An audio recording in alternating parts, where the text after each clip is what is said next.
মায়াপুরে গিয়ে আমরা দ্বিতীয় দিনটা কিভাবে কাটিয়েছিলাম এই সব কিছুই থাকবে আজকের ব্লগে।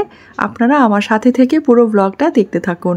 কোথাও যখন যাওয়ার প্ল্যান করা হয় আর যেদিন বেরোনো হয় সেই দিনটা কিন্তু একটা আলাদাই আনন্দ থাকে, আর ঠিক ফিরে আসার দিনটা একটু মনটা খারাপ হয়ে যায় আর মনে হয় কি জানি আবার কবে বেরোনো হবে, কারণ ঘরে গিয়ে তো সেই একঘেয়েমি জীবনযাপন, সকালে ঘুম থেকে ওঠা আর রান্নাঘরে যাওয়া, প্রতিদিন রান্না করে দেওয়া, কে কী খাবে না খাবে সব কিছু খেয়াল রাখা।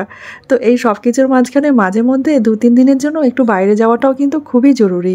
একদম মাইন্ডটা রিফ্রেশ হয়ে যায় আর খুব ভালো লাগে।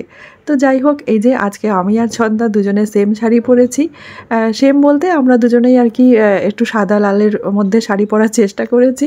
তো ছন্দা যদিও শাড়িটা পরতে চাইছিল না, ওকে আমি জোর করেই পরিয়েছি। আমি বললাম আজকে তো চলে যাব, চলো দুজনে একই রকম সাজি। তো তারপর আমরা এখানে বসে ওয়েট করছিলাম বেরোনোর আগেটাতেই রেডি হয়ে, যদিও ব্রেকফাস্ট করব, চা খাবো, আর তারপরে মন্দিরে ভোগের প্রসাদ খেয়ে তারপরে আমরা আর কি একটু বিকেল দিকে রওনা দেব, এরকমই আমাদের প্ল্যান ছিল। আর একটু কেনাকাটা বাকি ছিল, ছন্দারও বাকি ছিল, আমারও বাকি ছিল। তো ভাবলাম একটু মার্কেটেও যাব, গিয়ে যদি কিছু কেনার থাকে, 2-1 জিনিস নেওয়ার বাকি ছিল, তো সেগুলো নিয়ে নেব, তারপর বাড়ির দিকে আবার রওনা দেব। দিয়া দিশাও রেডি হয়ে নিয়েছিল, আর এই যে এখানে বসে আমরা সবাই মিলে একটু গল্প করছিলাম আর তারপরে দাদাদের জন্য ওয়েট করছিলাম, ওরা একটু বাইরের দিকে বেরিয়েছে। তো আমরা আজকে চলে যাচ্ছি, আর আমরা গদা ভবনে ছিলাম, আর আপনারাও আসতে পারেন। এই হোটেলটা কিন্তু ভীষণ সুন্দর, একদম পরিষ্কার পরিচ্ছন্ন এখানে রুমগুলো, তারপরে টয়লেটগুলো ক্লিন খুব না খুব সুন্দর এখানে ব্যবস্থা। আর নিচেই খাবারের রেস্টুরেন্ট আছে, তো আমরা ওখানেই খাওয়া দাওয়া করেছি, মানে ব্রেকফাস্টগুলো আমরা ওখানেই করেছি। আর মন্দিরে আমরা ভোগ প্রসাদ খেয়েছি না, তো খুব ভালো লেগেছে। তো আপনারাও আসবেন, মন্দিরের মধ্যে যদি থাকতে চান, মানে মন্দিরের সব কিছু যদি উপভোগ করতে চান, তাহলে অবশ্যই আপনারাও গদা ভবনে এসে থাকতে পারেন। আমাদের মতো আপনাদেরও খুব ভালো লাগবে, তাই না? আর এখান থেকে মন্দির খুব সামনেও, বসে এই ব্যালকনি থেকে দেখা যাচ্ছে। হ্যাঁ, আর কোয়ালিটি, খাবারের কোয়ালিটি খুব ভালো, খাবারের কোয়ালিটি সত্যি খুব ভালো। আমরা খুব তৃপ্তি করে টিফিনটা খেয়েছি। হ্যাঁ, সন্ধ্যা টিফিন ব্যবস্থা, 10টা ভিআইপি ব্যবস্থা আছে। সন্ধ্যেবেলায় যে আমরা টিফিনটা খেলাম চাউমিনের, মানে খাবারের কোয়ালিটি ভীষণ ভালো। এখন আলুর পরোটা খেলাম, ওটাও খুব ভালো লাগে। তো যাই হোক, আমরা এবার চলে যাব, আমরা দুপুরে খাওয়া দাওয়া করবো, ভোগ প্রসাদ খাবো, ভোগ প্রসাদ খেয়ে তারপর যাবো। অ্যাকচুয়ালি আমাদের আজকে নবদ্বীপ যাওয়ার প্ল্যান ছিল, তবে সন্ধ্যার জন্য যেতে পারলাম না। নবদ্বীপ গেলাম না, ভীষণ রোদ। হ্যাঁ, এই রোদের জন্য আর গেলাম না, এত রোদে ঘোরাঘুরি করে এতটা রাস্তা আবার জার্নি করতে হবে, বাড়ি যেতে হবে, সব টায়ার্ড হয়ে যাবো, তার জন্য গেলাম না। অনেক রোদও ছিল আর গরমও লাগতো। তারপর 2 দিন আমরা, মানে একদিন সারাদিনটা কালকে এত ঘুরেছি, খুব টায়ার্ড ছিলাম আমরা। তো যাই হোক, চলুন এবারে আমরা কি করব, মন্দিরে যাব। আমরা এবার মন্দিরে যাচ্ছি, চলুন আপনারাও আমার সাথে চলুন, আর ওখানে ঠাকুরের দর্শন করুন, যদি খোলা থাকে। হ্যাঁ, যদি মন্দির খোলা থাকে, জানি না খোলা আছে না নেই। ঠিক আছে। গদা ভবনের নিচেই এই রেস্টুরেন্টটা ছিল, আর এখানে খাবার দাবার কিন্তু সব রকমেরই পাওয়া যায়। মানে সকালে ব্রেকফাস্ট, কেউ চাইলে দুপুরে লাঞ্চটাও করে নিতে পারে। এখানে লুচি, তরকারি, তারপরে আলুর পরোটা, তো বিভিন্ন রকমের খাবার এখানে পাওয়া যায়। আর মিষ্টিগুলো কিন্তু বেশ ভালোই ছিল। তো আমরা আজকে ভাবলাম একটু আলুর পরোটা খাবো ব্রেকফাস্টে, তো সেই কারণে আমরা আলুর পরোটা অর্ডার করে দিয়েছিলাম, আর তারপরে আমরা সবাই মিলে খেতে বসে পড়েছি একসাথেই। তো আলুর পরোটাটা কিন্তু খুবই টেস্টি ছিল, আর তার সাথে ছিল আলুর তরকারি আর চাটনি দিয়েছিল। আর ছন্দার তো ভেজ চাউমিনটা মানে এত ভালো লেগেছিল, তো সেই কারণে ওরা কিন্তু ভেজ চাউমিন অর্ডার করেছিল। সত্যি চাউমিনটা খুব ভালোই ছিল, আগের দিন আমরা খেয়েছিলাম সন্ধেবেলায়। আর এই যে দিয়া দিশাকে আমি জিজ্ঞেস করছিলাম যে কেমন লাগছে পরোটাটা, ও বলছে খুব টেস্টি। আমরা এখন ব্রেকফাস্ট করছি, ব্রেকফাস্টে খাচ্ছি আলুর পরোটা, আর সন্ধ্যা চাউমিন খাচ্ছে। কালকে সন্ধ্যাবেলায় চাউমিন খেয়েছিলাম, সন্ধ্যার খুব ভালো লেগেছিলো চাউমিনটা, তাই তো? সত্যি এখানে খাবারগুলো খুবই ভালো। এই যে আলুর পরোটা, আচার, তরকারি।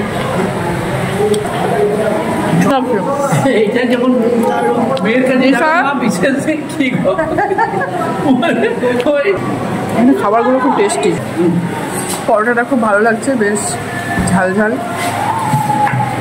আচার দিয়ে দারুণ লাগছে। এই বিভাজা চাউমিন নিয়েছে, শুরু করি। হ্যাঁ একদম। আমরা আজকে বাড়ি যাচ্ছি, তাই খুব মন খারাপ।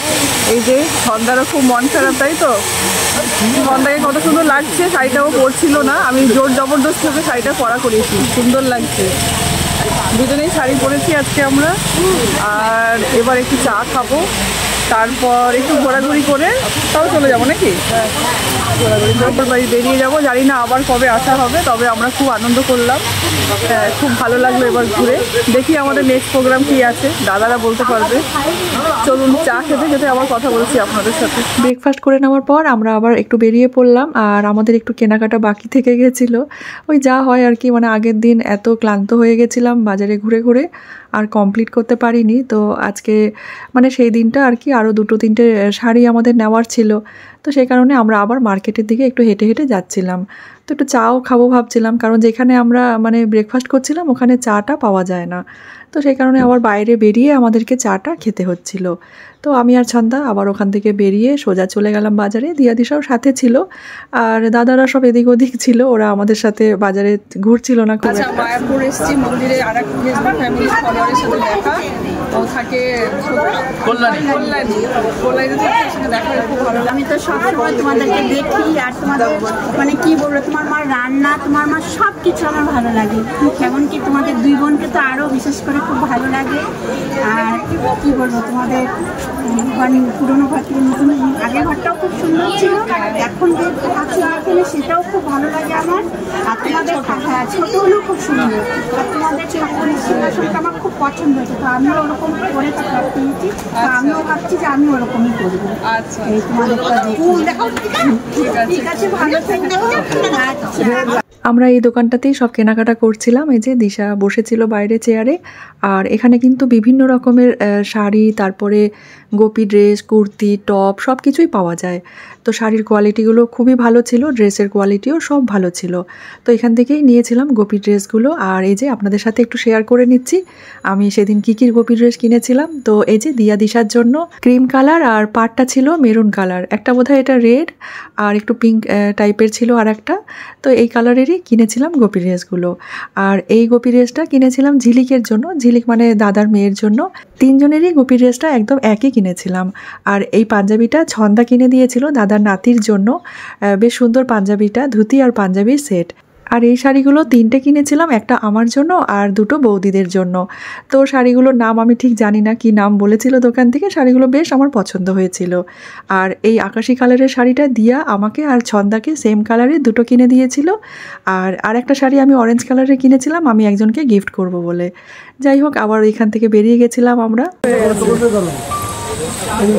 আমরা খুব ক্লান্ত হয়ে পড়েছি, রোদে ঘুরে ঘুরে খুব ক্লান্ত হয়ে গেছি। এবার আমরা একটা এই যে গাছ পেয়েছি, এই গাছের তলায় একটু বসবো, একটু ছাওয়াতে, কারণ খুব ক্লান্ত হয়ে গেছি।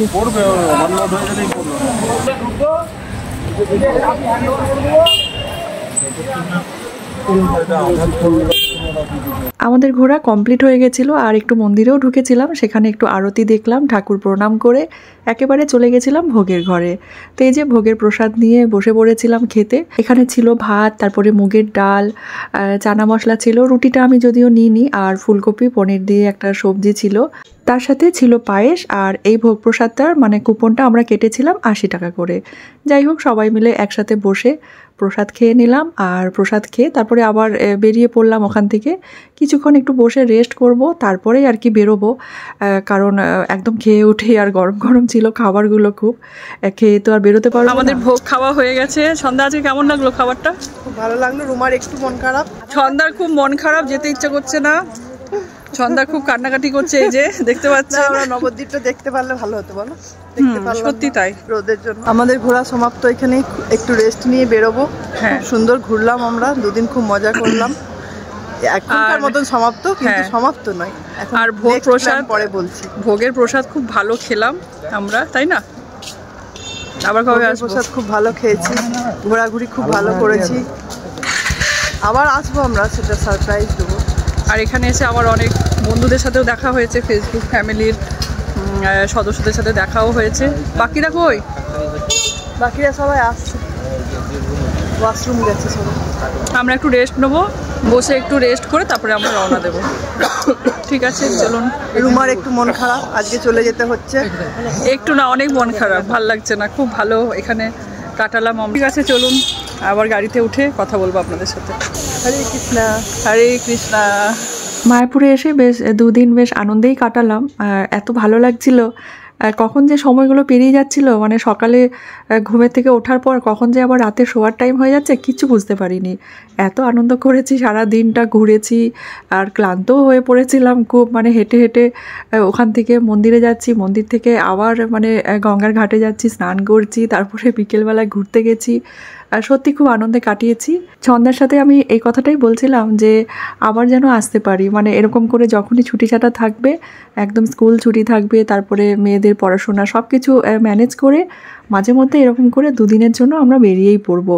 খুব ভালো লেগেছে ওই ঠাকুরের নাম ধ্যান শুনতে, সন্ধে আরতি দেখতে। যদিও ভোরবেলার আরতিটা আমরা একদম দেখতে পারিনি, কারণ ভোরবেলা কেউ উঠতে পারিনি আমরা, সেই কারণে ওই ভোরের আরতিটা দেখাও হলো না। তো নেক্সট বার গেলে অবশ্যই যাব ভোরবেলার আরতিটা দেখতে। চলুন আজকের মতো ব্লগটা এখানে শেষ করছি। ভিডিওটা ভালো লাগলে লাইক, কমেন্ট, শেয়ার করে পাশে থাকবেন। ধন্যবাদ।